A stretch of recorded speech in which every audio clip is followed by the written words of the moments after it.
Assalamu alaikum warahmatullahi wabarakatuh. Kabajamtoota fi hordoftoota KLDTube akkam jirtu nageenya rabbii bakkuma isin jirtu isin haqa qabu isin jenna. Egaan har'a guyyaa har'aa jechuudha oduu gaddisiisaa tokko qabadhee isiniif dhiyaadheetiin jira baay'ee waan gara nama nyaatu jechuudha. Taatee baay'ee gara nama nyaatudha abbaa manaa ishee ajjeefte jechuudha. Akkuma argaa jirtan kana jechuudha gochaan kun kan yoom akka raawwatame fi eessatti akka raawwatame kan isin biraa gahu ta'a jechuudha.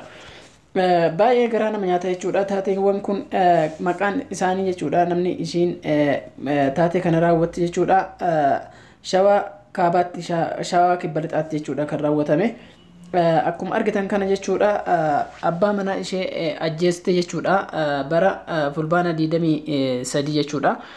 Fulbaana 23 bara 2015 jechuudha abbaa manaa ishee ajjeefte jechuudha bara haarawaa kana keessatti godina shawaa kibba lixaatti jechuudha aanaa bakkoo ganda amariitti jechuudha. Taateen kun kan raawwatame baay'ee kan nama gaddisiisudha jechuudha. Maqaan ishee ammoo shakkamtuu maqaan ishee jechuudha Siifan Shantamaati. Siifan Shantamaa jedhamti jechuudha. Akkuma argitan kanatti inni ammootu Shuma Abarraa jedhama jechuudha. Shuma Abarraa jedhama kan ajjeefame jechuudha fulbaana 23 bara 2015 jechuudha godina shawaa kibba lixaatti kan jedhamudha jechuudha.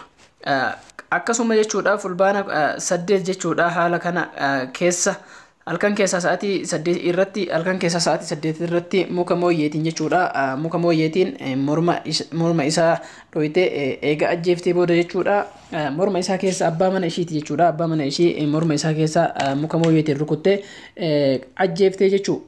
Akkasuma eega ajjeeftee jechuudha manuma ishee keessatti jechuudha mana ishee keessatti mana keessa galan keessatti jechuudha bakka siree ciisicha isaanii siree irraa kaasuudhaan boolla qottee jechuudha halkan keessa sa'aatii 4 jechuudha fulbaana 12 halkan keessa sa'aatii 4 jechuudha bara 2015 siree jalatti turtii guyyaa 4 booda jechuudha siree isii jalatti jechuudha boolla qotteetiin abbaa mana ishee harkuma isheetiin awwaalte jechuudha. Waan baay'ee garaa nama nyaatu waan baay'ee nama gaddisiisu jechuudha.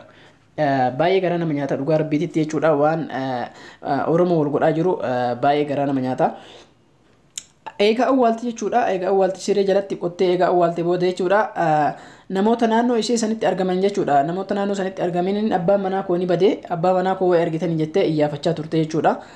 Iyyaafachaa turte akkasuma namoota naannoo sanaa qofa osoo hin ta'in jechuudha poolisootas jechuudha poolisoota naannoo jiranis jechuudha uummata waliin ta'uudhaan barbaacha abbaa manaa ishee isiinis kama wajjin jirtu jechuudha fuula jijjiirattee jechuudha fuula akka malee fokkistee jechuudha poolisii wajjin waliin dhugaa fokkistee jechuudha barbaaduu itti fuftee jechuudha. Isimmaan jechuudha poolisa wajjin barbaaduu itti fufte baay'ee waan nama gaddisiisu. Isimmaan ajjeefte jechuudha abbaa manaa kiyyaa way gartanii jettee jechuudha way argitanii hin bade jettee akkasitti uummata naannoo ishee sana jiranii fi poolisoota naannoo sanaa wajjin sanatti deemte jechuudha deemte iyyaafannaa itti fufte jechuudha barbaacha itti fufte jechuudha uummata waliin. Waan baay'ee garaa nama nyaatu akkamitti harka maaliitiin abbaa manaa ofii ajjeefteetiin sanuu ajjeesuu malee deebitee qottee boolla qotteetiin siree jalatti qottee ajjeeftee jechuudha. Siree boolla qottee achitti awwaaltee jechuudha harkuma isheetiin barbaacha itti fuftee jechuudha poolisaa fi uummatatti jechuudha. Ija qaroon dura bootti akkuma jedhamutti boo'ichi itti gallakiftee barbaacha itti fuftee jechuudha. Sana booda jechuudha haasaa isaa irraa kan ka'e haasaa ishee irraa jechuudha haasaa ishee irratti akkuma mul'atuun jechuudha poolisoonnis barbaadanii as barbaadanii achi barbaadanii eega dhabame booda jechuudha eega dhabanii booda fuuluma ishee irraa fi haasaa ishee irraa kan ka'e jechuudha haasaa ishee irraa kan ka'e baay'ee nama gaddisiisa dhugaa rabbiitti baay'ee nama gaddisiisa.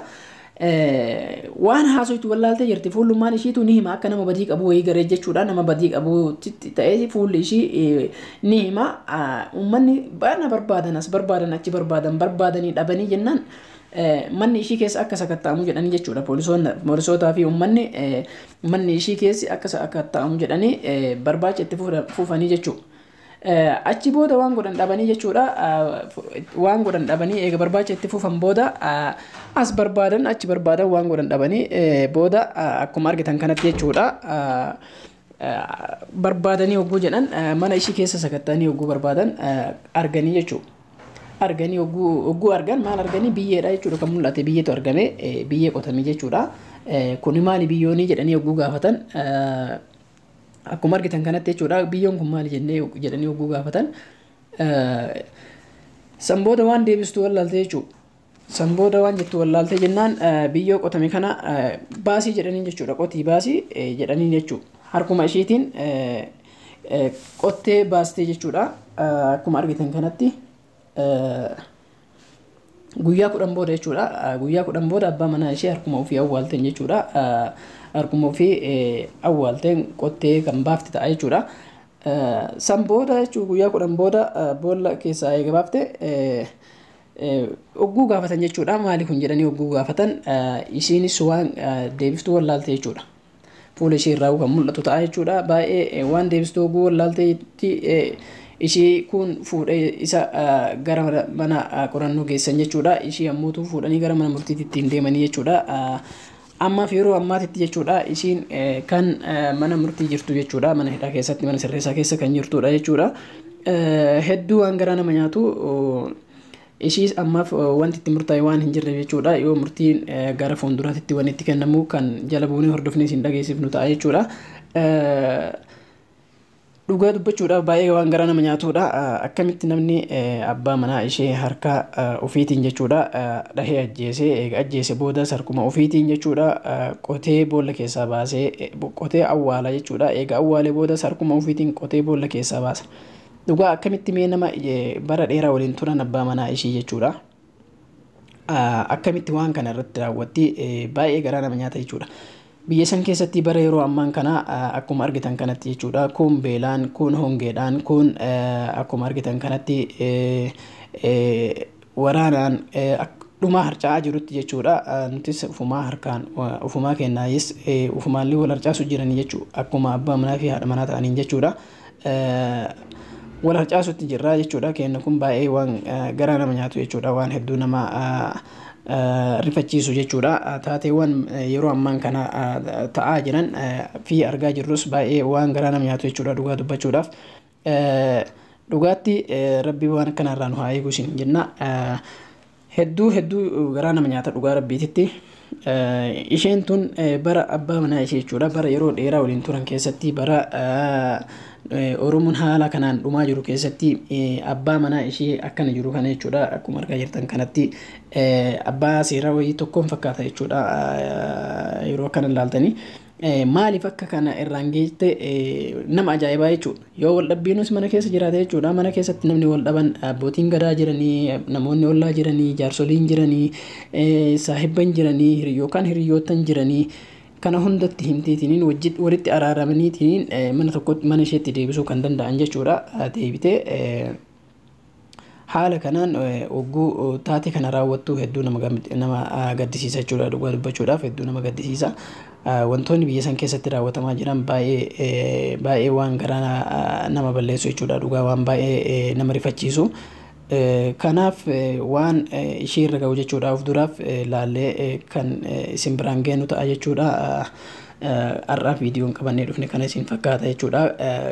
Akka gorsaatitti please yoo namummaan kamiyyuu yoo wal dhabdaniitiin jettan jechuudha hanga lubbuu walii balleessuutti osoo ga'amuu baatee baay'ee natti tola. Samoona kana baay'ee wanti dhagahamaa jiru waan akkanatti guddatamaa jira jechuudha. Hanga taatee 2 fi 3 sanaa olillee dhagahameetiin jira jechuudha.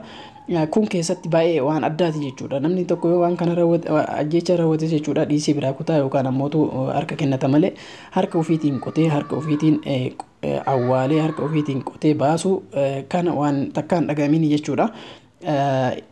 Baay'ee rabbi isii qabuudhaaf jechuudha kan kana gooteefillee jechuudha. Silaa kana gootee biraa baqachuullee dandeetti ammoo dhiiga isaatti isa qabee jechuudha. Baay'ee garaa nama nyaata.